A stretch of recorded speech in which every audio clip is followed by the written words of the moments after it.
They didn't see a Marine. They saw a maintenance cap, a limp, and a man who showed up to every school pickup 10 minutes early with nothing but silence and a steel thermos. Probably just here for a ride. The teacher muttered under her breath, watching through the blinds as he stood near the flagpole in that faded green field jacket. Same one he'd worn every day since winter. She had no idea the name stitched into it. Ryland once commanded units overseas. She didn't know what he walked through to come home. She didn't ask. And inside that classroom, she made one mistake too loud to ignore, humiliating his son. Now, before we go further, if you believe no child of a veteran should ever be shoved, mocked, or belittled by the very adults paid to protect them, then like and subscribe. Because this story, it isn't about revenge. It's about the moment someone finally stood up for someone who couldn't. It started like most Wednesdays. Rain trying to be snow, cafeteria lunch already wafting through the halls by 10:30, and Jacob Ryland sitting alone at his desk, clutching a folded poster board project in both hands like it was armor. His social studies assignment was simple: present a hero. Most kids picked comic book characters or celebrities. Jacob picked his dad. Staff Sergeant Marcus Ryland, U.S. Marine Corps, 2 deployments, 3 citations, and a limp that never quite left. His project board was covered in printed photos, a scanned Bronze Star citation, and a poem Jacob had written himself called "My Dad Doesn't Run, He Stands." But before he could even begin, Ms. Colleen Draper waved her hand in the air like she was swatting a fly. "We're not doing personal stories today," she said, loud enough for the class to giggle. "Let's try real heroes. Not family fiction." Jacob blinked at her, frozen mid-step in front of the class, face flushing red. He tried to speak. He always did. But his stutter crept up before the words could form. She mimicked the sound. That stammer. That pause. A teacher. An adult. And when he turned to take his seat, shoulders slumped, the board still in his arms, she rolled her eyes and said, "Leave it on the counter. You can take it home after you remember how to speak to a group." He turned too slowly. The board tilted. She reached over, and in one sharp move, she slapped the edge of it from his hands. It crashed to the floor, splitting down the middle. "Now sit down," she snapped. No one moved. No one laughed. And somewhere in the back, a phone clicked on. It took 7 minutes for the video to leave the classroom. 7 minutes for it to hit group chats. And exactly 7 minutes for it to reach the school office, where the receptionist, Ms. Andrews, whose husband served in the 101st, went pale as she watched the footage and whispered, "That boy's dad is the one who walks with the king." Marcus Ryland was still in the parking lot. He had just waved to Jacob's little sister in the kindergarten wing. He hadn't heard a word yet, until Ms. Andrews stepped outside in the rain and said, "Sir, I think you might want to come in." He did, quietly, with a calm that wasn't calm, but trained. He didn't demand anything, just asked to speak with the principal. And Ms. Draper.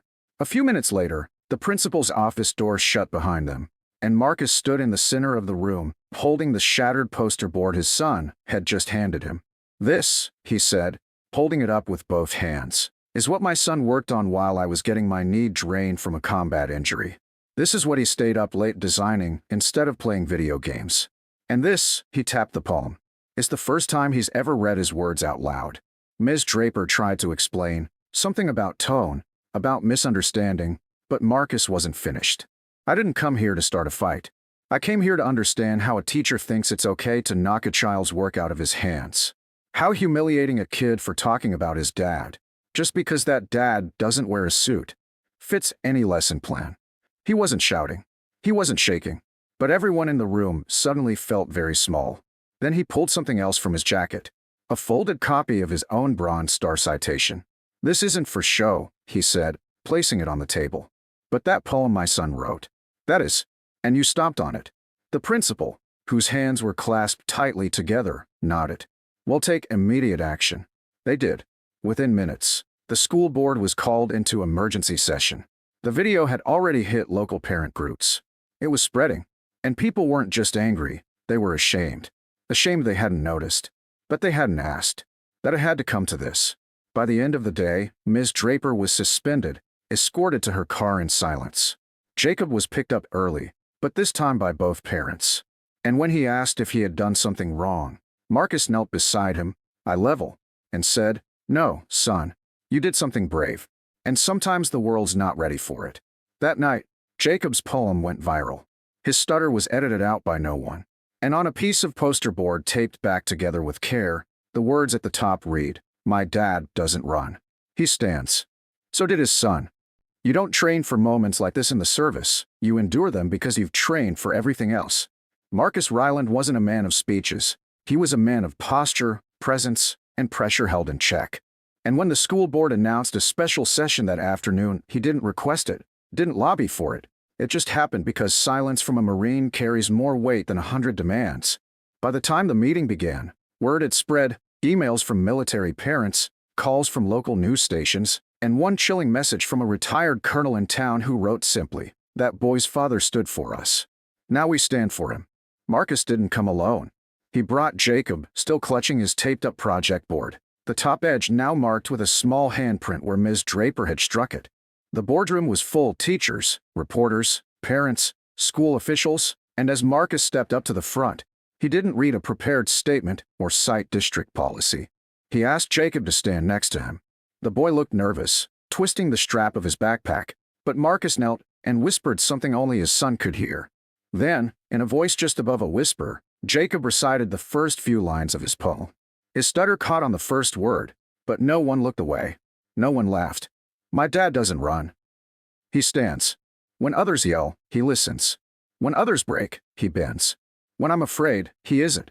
The words were shaky, uneven, but they landed like thunder. You could feel it in the stillness. Marcus then stood and faced the board. "That's what the school tried to silence," he said. Not just his words. His belief that being steady still matters. He didn't bring up Ms. Draper by name. He didn't have to. The video had already spoken. But what he did bring was perspective. "We asked kids to write about leaders," he said, "and then punish them for honoring one. Not because he wore a cape, but because he wears a limp."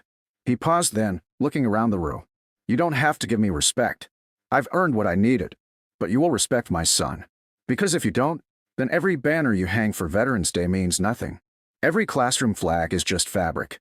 No one spoke for a full 20 seconds. Then the board president cleared her throat and, barely containing her own emotion, announced that Ms. Draper was placed on indefinite leave, effective immediately. No deliberation. No spin. Just the first decision that felt honest in years. As Marcus and Jacob turned to leave, several teachers stood. Then a custodian. Then a group of students at the back. By the time they reached the door, the entire room was on its feet. Marcus didn't turn to take it in. But Jacob did. And for the first time that day, he smiled, not because he felt vindicated, but because he didn't feel alone. That night, the school's voicemail inbox filled with messages not of outrage, but gratitude. And one anonymous caller, a Vietnam vet, left a single sentence that summed up what everyone now knew. That kids got more honor in one broken sentence than most people have in their entire vocabulary. There was no press release, no overproduced apology video, no email campaign from the district office trying to explain away what happened. But by the time Monday rolled around, Sycamore Ridge Middle School was a different place. And not because someone told it to be. It was different because people had seen something that couldn't be unseen. A child broken in front of his peers, and a father who didn't raise his voice, but raised the bar for what accountability should look like. That morning, Marcus Ryland pulled into the parking lot with Jacob like he always did, his old pickup rumbling to a stop beneath a row of tired maple trees just starting to blow. He didn't say much, he rarely did, but he did something different. He stepped out of the truck and walked with Jacob all the way to the front doors. They weren't alone. A line of parents, 20, maybe 30 deep, stood quietly near the flagpole. Some wore pins on their lapels, some held homemade signs with words like, "We stand with Jacob," and "Respect is earned," and some simply nodded as the boy passed by, eyes wide, backpack slung over both shoulders like it weighed more than just schoolbooks. One father stepped forward and shook Marcus's hand. "We should have said something sooner," he whispered. Marcus nodded once. Saying it now matters more. Inside, the changes were everywhere, but none of them loud. The hallway where Jacob had dropped his project was freshly cleaned, and above the lockers, a new bulletin board had been put up. Centered on it was Jacob's poem, printed in clean, bold letters, laminated. Surrounded by photos of veterans submitted by students. Right in the middle was a scanned copy of the one Jacob had taped onto his board, the line, "My dad doesn't run, he stands," circled in blue marker. A teacher's aide had added an annotation. This is what bravery sounds like when it doesn't know if it'll be heard. Miss Draper's classroom had been reassigned. Her desk sat empty, chair pushed in. The substitute teacher was a woman named Miss Felton, gray hair in a tight bun, straight back, quiet eyes, and a single gold eagle pinned to her jacket collar. She didn't say much as the students filed in, but before first period started, she walked to the whiteboard and wrote one sentence in tall, deliberate strokes. Today, we learn what respect really means. She didn't elaborate. She didn't need to. Word had spread. Jacob didn't sit in the back anymore, not because he was asked to move, but because the other students did it for him. We saved you a spot, a boy mumbled, pointing to the second row. Jacob hesitated. Why? So you can see better, the boy said. And somehow, that landed heavier than any speech. That afternoon, the principal, who had barely slept since the incident, invited Marcus to speak at a school assembly. Not because it was Veterans Day. Not because they needed to tick off some civic responsibility checkbox. But because a teacher had failed, and the students deserved to hear from someone who hadn't. The gym was packed. Parents lined the walls. Teachers stood shoulder to shoulder in the back. The superintendent, board members, even a local councilman, all present, all quiet. When Marcus stepped onto the stage in plain clothes, no ribbons, no rank insignia, just a Marine Corps pin on the collar of his jacket, he didn't stand behind the microphone. He walked to the center of the gym floor and called Jacob up beside him. I'm not here to defend myself, he said, because I wasn't the one who got hurt. Then he turned to Jacob. Tell them. The boy looked up at him, hesitated, then unfolded a fresh copy of his poem and began to read. The first line caught in his throat. His hand trembled slightly. Marcus placed a firm hand on his shoulder, not to guide him, not to prompt him, but to let him know he didn't have to carry it alone. And Jacob, standing there in front of hundreds of eyes, read it clean through. Every line. No stutter. My dad doesn't run, he stands. When others shout, he listens. When others break, he bends. When I'm afraid, he isn't. When he finished, no one clapped. Not at first. Because something about the silence felt holier. And when Marcus finally spoke, it was only to say this: we live in a time where it's easy to talk. Loud. Fast. Aggressively. But respect doesn't live in noise. It lives in how you treat the ones who don't fight back. The ones who show up every day doing their best with no spotlight. He held up Jacob's torn project board, still taped together. This is what strength looks like, he said. Not because it didn't break, but because it was rebuilt. He looked directly at the students, and his voice dropped to almost a whisper. Remember, you don't need a uniform to lead. You need to see the person in front of you, even when everyone else looks away. That was the moment the room stood, not out of applause, but recognition. Even the teachers rose. Later that week, the district board met again. But this time, the agenda was different. A new policy was passed, unanimously. Every educator in the district would now be required to attend trauma-informed training sessions. And every student would be given a new assignment each year, to write about a personal hero, any hero. No restrictions. No filters. No grading down for speaking truth. They called it Honor Week. And it became a tradition. But the real change wasn't in the paperwork. It happened in whispers, in glances, in how students spoke to one another. Jacob noticed it first when a younger kid, someone he'd never even met, ran to pick up his dropped pencil and said, "Thanks for being brave." Marcus noticed it when, weeks later, he was asked to attend a staff development day, not to instruct, but to simply be present while teachers asked questions. What did we miss? One of them asked. You didn't ask, he replied. And when they asked what they could do next, he said, start listening before the damage is done. One afternoon, the janitor who had been working at the school for 15 years, a man nobody remembered by name, told Jacob, your dad stood taller without speaking than any man I've ever met. Jacob smiled and replied, that's what he taught me. And at home, for the first time in years, Marcus opened the old cedar box in his closet. Inside, his medals. His citation.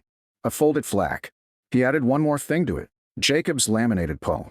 Above the fireplace, a photo now hangs, father and son standing side by side in front of Sycamore Ridge. The words he doesn't run. He stands. Etched in brass below.